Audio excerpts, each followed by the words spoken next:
I'm Ziv Mazor, Professor Ziv Mazor, a periodontist. I've been practicing with dental implants since 1986, almost 40 years of experience.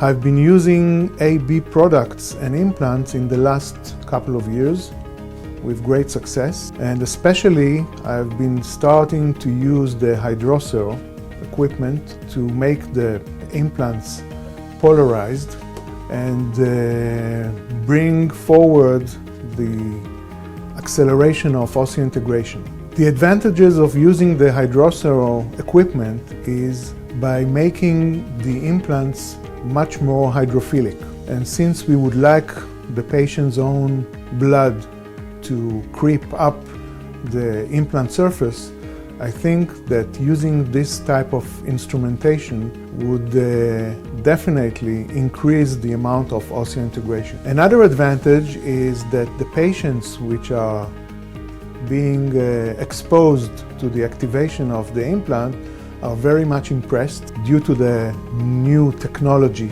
that they encounter. I would say that there should be no conflict or any problems of purchasing the device. I think it's a must in every implantology practice, especially when you are doing a lot of implants, and I think that will increase your success rate.